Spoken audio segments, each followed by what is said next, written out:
Naqueles dias, outra vez, reuniu-se uma grande multidão. Visto que não tinham nada para comer, Jesus chamou os seus discípulos e disse-lhes: Tenho compaixão dessa multidão. Já faz 3 dias que eles estão comigo e nada têm para comer. Se eu os mandar para casa com fome, vão desfalecer no caminho, porque alguns deles vieram de longe.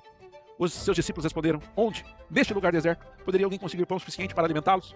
Quantos pães vocês têm? Perguntou Jesus. 7, responderam eles. Ele ordenou à multidão que se assentasse no chão.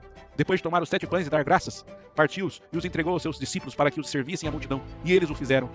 Tinha também alguns peixes pequenos. Ele deu graças igualmente por eles e disse aos seus discípulos que os distribuíssem. O povo comeu até se fartar e ajuntaram-se 7 cestos cheios de pedaços que sobraram.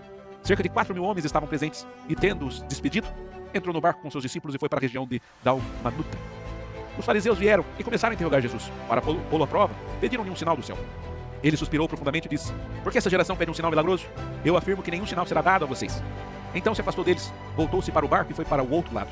Os discípulos haviam se esquecido de levar pão, a não ser um pão que tinham consigo no barco. Advertiu-os Jesus: Estejam atentos e tenham cuidado com o fermento dos fariseus e com o fermento de Herodes.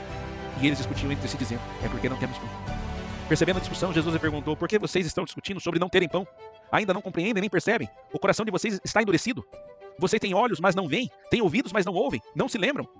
Quando eu parti os 5 pães para os 5.000, quantos cestos cheios de pedaços vocês recolheram? 12, responderam eles.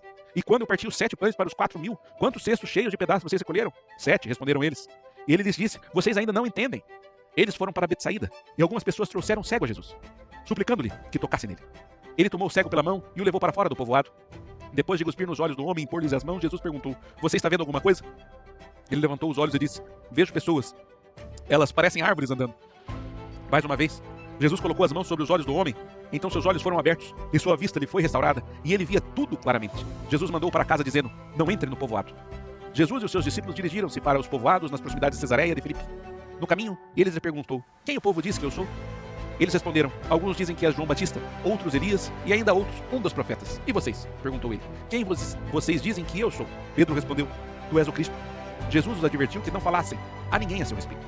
Então ele começou a ensinar-lhes que era necessário que o Filho do Homem sofresse muitas coisas e fosse rejeitado pelos líderes religiosos, pelos chefes dos sacerdotes e pelos mestres da lei, fosse morto e 3 dias depois ressuscitasse.